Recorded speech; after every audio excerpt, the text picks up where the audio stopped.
Tonight at 10, plans to further ease the coronavirus lockdown in England tomorrow are put on hold as infections rise. Casinos and bowling alleys will stay shut, wedding receptions for up to 30 people are off, and face coverings become mandatory in more places. We cannot be complacent, and I won't stand by and allow this virus to threaten to cause more pain and more heartache in our country. Rising infections mean new restrictions on gatherings for millions in northern England as many prepare for the Eid celebration. Disappointing, anger, the lack of notice really, and I think the timing more than anything else. England's chief medical officer says we may have reached the limits in opening up society while keeping the virus under control. Also tonight, 3 teenagers are jailed for the manslaughter of PC Andrew Harper, who died after being dragged behind a getaway car in a failed robbery. 30 years after Iraq's invasion of Kuwait, John Simpson reflects on a conflict that changed the world. We could have been anything that we wanted to be. One of Britain's most acclaimed film directors, Sir Alan Parker, has died at the age of 76. I'm absolutely stunned. And Glenda Jackson at the virtual BAFTAs leads the winners, celebrating the best of British television.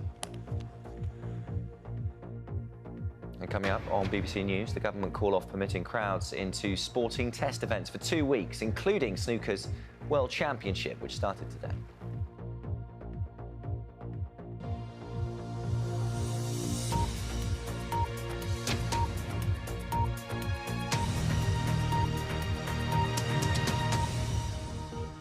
Good evening. Tomorrow's plans to further ease England's coronavirus lockdown have been put on hold because of a rise in the rate of infections. Boris Johnson says it's now time to squeeze the brake pedal on any further relaxation of the rules, warning that the country shouldn't be complacent.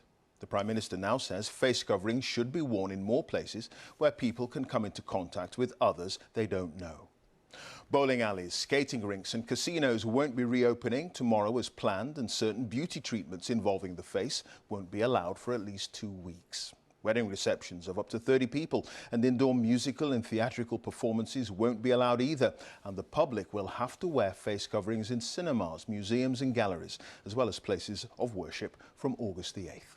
England's chief medical officer, Professor Chris Whitty, says the country has probably reached the limits of what can be done in opening up society, with infections now rising. Here's our political correspondent, Leila Nathu.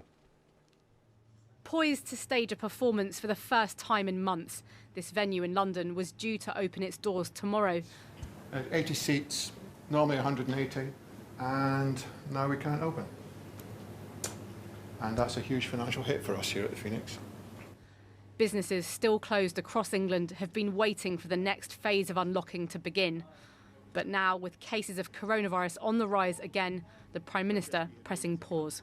At every point, I have said our plan to reopen the society and the economy is conditional, that it relies on continued progress against the virus, and we would not hesitate to put the brakes on if required. With those numbers creeping up, our assessment is that we should now squeeze that brake pedal. And so, on